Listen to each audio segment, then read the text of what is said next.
Good evening, EDD 720 students, learning associates.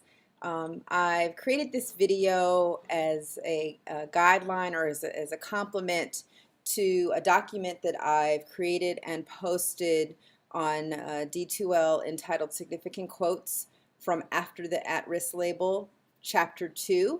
So my suggestion is sort of before you watch this video to print out that document, or if you want to read it on screen, so that you can sort of read the document and listen at the same time. So what I've done is create this guideline that has two purposes.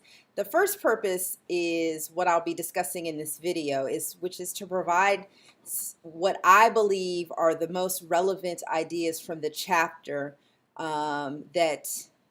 so I've quoted several components, several parts of the chapter, and they are on that document. And what I'll do in this video is go through the chapter, drawing from these quotes, and just sort of providing a bit more explanation as needed, or some reference to other ideas as needed, to support you as you make sense of chapter 2. Secondly, the hard copy document or the digital document, that guideline that is provided, shows you some different ways to use APA formatting for your in-text citation. So I've at the first page of the document, I've shown some examples of using the in-text citation for quotes that are longer than 3 lines, and then ways to use citations for quotes that are 3 lines or less. And then the rest of the document are just additional quotations from the chapter that are salient. And then I ask you to consider how you might introduce those quotes in your writing about the text. So the idea in terms of that document, is to really get an understanding that when we're thinking about our citations, we're thinking about our writing in general. You're standing on the shoulders of giants, right? So you're drawing from others' ideas, and you're giving them credit for their ideas. We're moving away from, sort of as Sensoi and D'Angelo suggest in that opening chapter, we're moving away from anecdotal evidence from our everyday lives, and centering the text and the scholarship that we're reading in this course, and that you'll be reading in other courses, as our basis for analysis. So while your experiences and my experiences, and y'all know that I will tell a personal anecdote at a moment's notice, at the same time, even that is heavily grounded in the scholarship that around that particular idea. So what I'll be sharing today in this video is just sort of an example of how to contextualize, and what you'll see in the document as well, as like, how are you going to contextualize, how are you going to introduce this text, this citation, into your paper, because we're not just sort of plopping an idea down. Rather, we should be building our responses, building our ideas, building our posts, building our critical reading reviews around a particular quote, and really getting a clear understanding of what the text is saying, and how we're going to, and sharing how we're making sense of that, and being accurate in our understanding. And that's that intellectual work.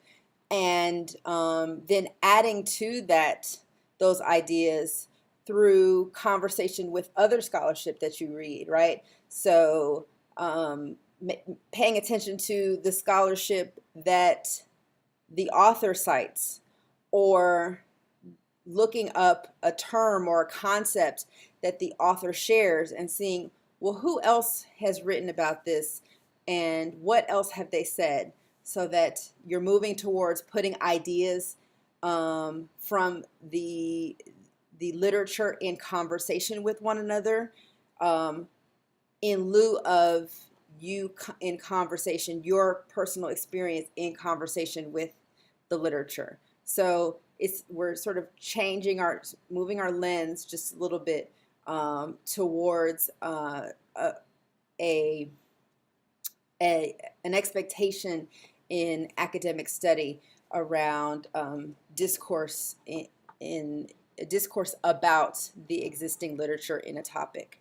So just to begin at the top of chapter 2, page 31, Brown writes about risk in schooling in the 19th and early 20th century that's, quote, school leaders and teachers were underprepared for the changes in work conditions brought about by increasing student enrollment of newly arriving European immigrants, the passage of compulsory school attendance laws, and an increasing number of students with physical disabilities. So if you remember in class, or even if you remember from your, your history courses, or some of you for the classes that you teach, right? The Industrial Revolution changed, in the United States in particular, changed the face of public education. So this is where these two systems meet, because we had an influx of European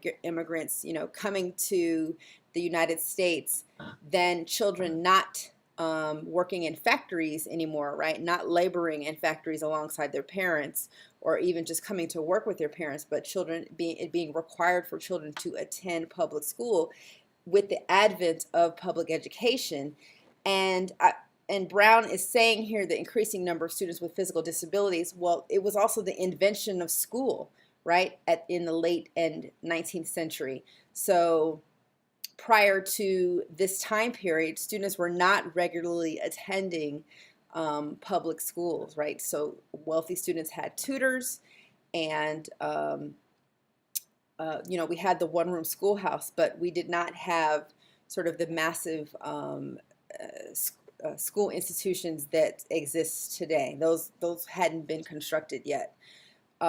So what Brown is suggesting is that educational stakeholders didn't know what to do with ethnically diverse students, youth who were now coming into schools and entitled to an education.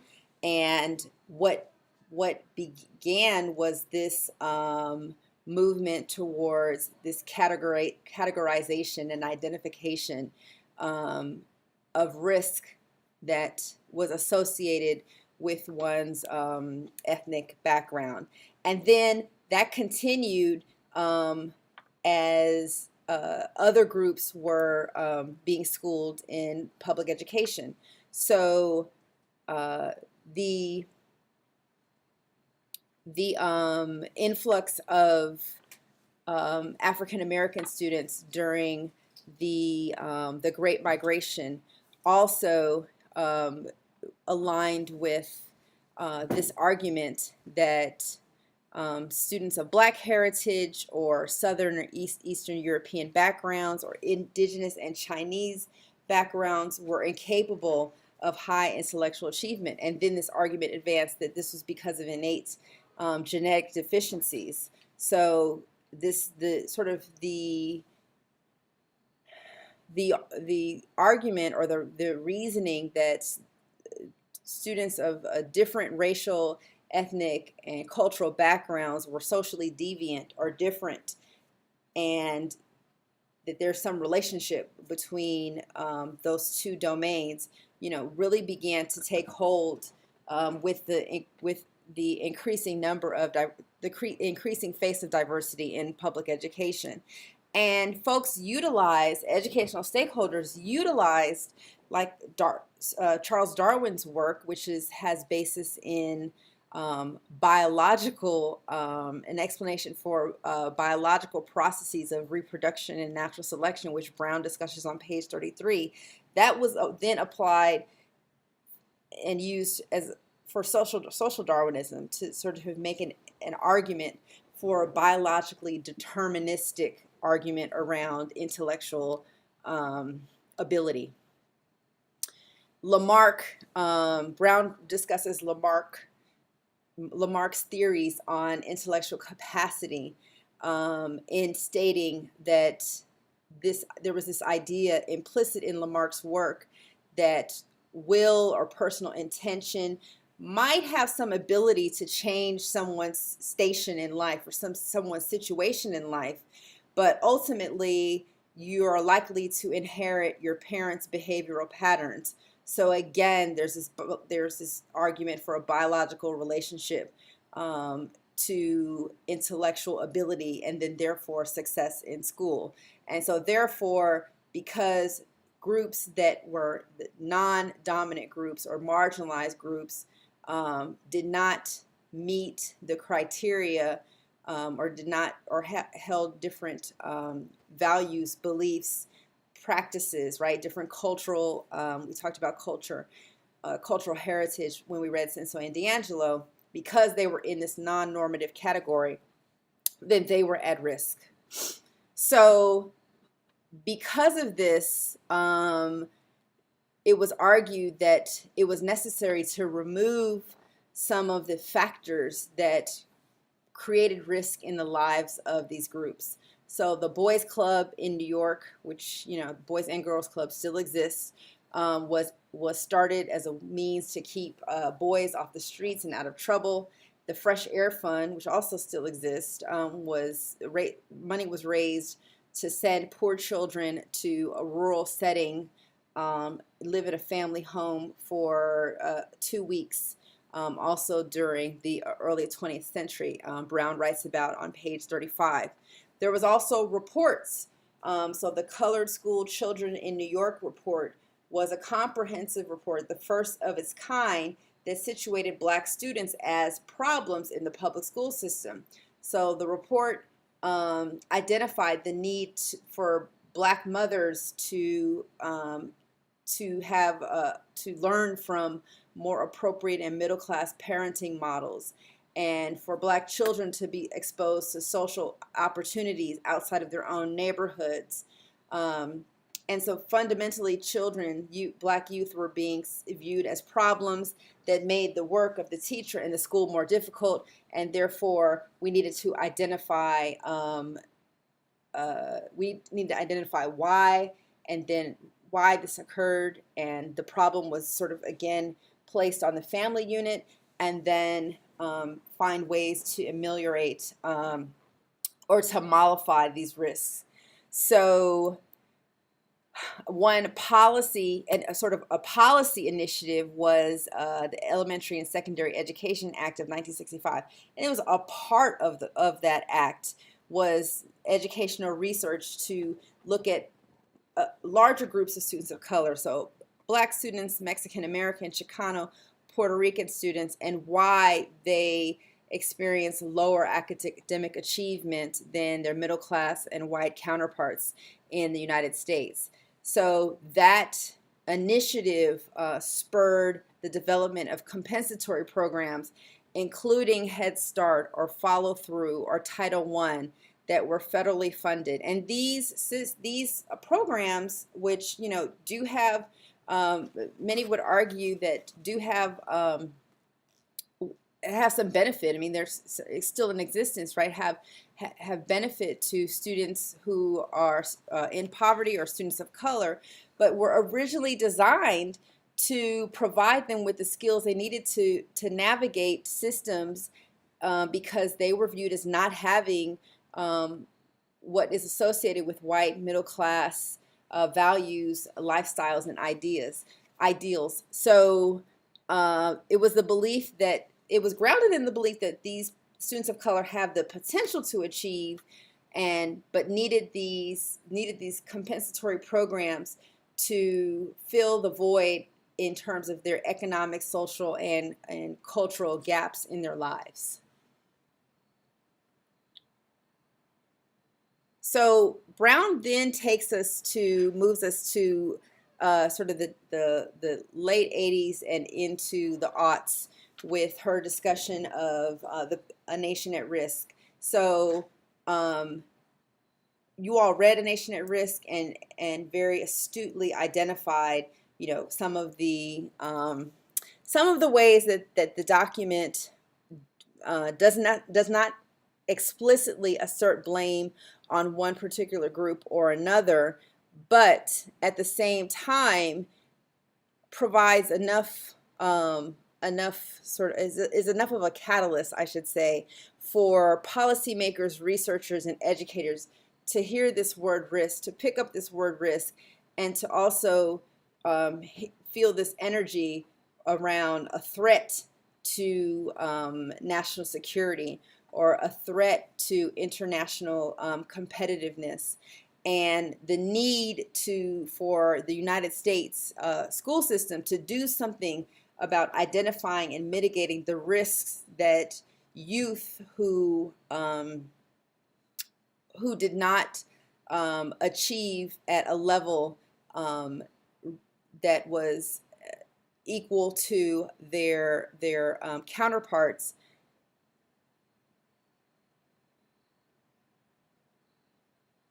to support that population. So sort of like as a whole scale denunciation of the public education system for its failures to support the United States in being, again, internationally competitive or internationally, a superpower in terms of a military agenda. And again, that the risk is located within schools, and then underneath schools, the youth and families that that sort of benefit from public education. So Brown writes, since the 1990s, the term at risk has taken on a life of its own, becoming a descriptor that generally and often problematically represents students of color, those who are poor, disabled, and for whom English is a second language. So Brown sort of ends the chapter then saying that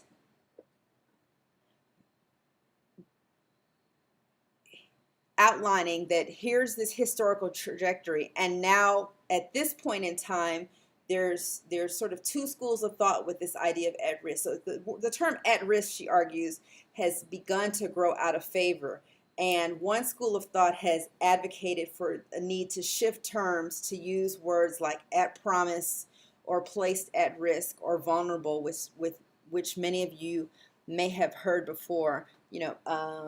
Marion Wright Edelman uses the term our most vulnerable population to describe youth of color and youth living in poverty.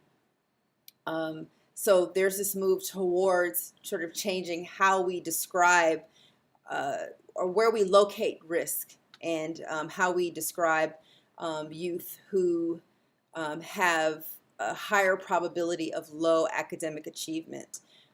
Then there's another school of thought which has sought to identify factors that place students at risk, and those risks are associated with the school. So school level poverty, class size, school size, urbanicity, school expectations, school violence, tracking, special education, retention, suspensions, and expulsions. So if you recall, like I asked you, I believe for last week's discussion board, to sort of think about a topic that is relevant to your experiences as educational stakeholders, where you might locate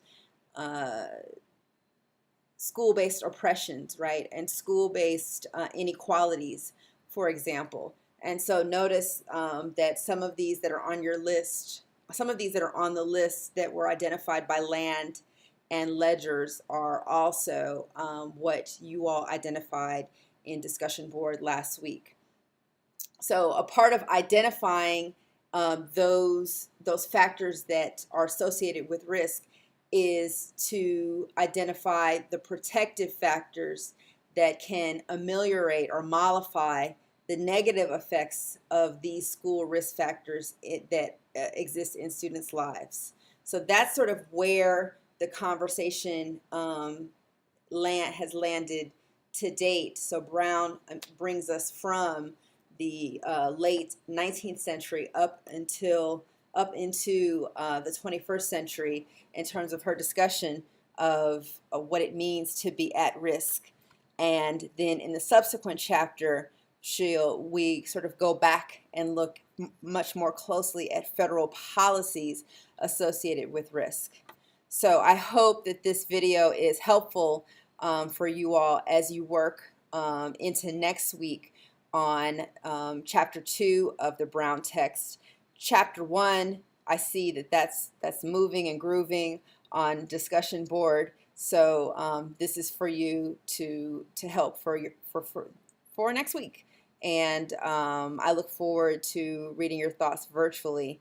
And be sure to be working on that APA formatting because that's going to become increasingly important as we move along this semester. Okay, I hope this is helpful. Be well.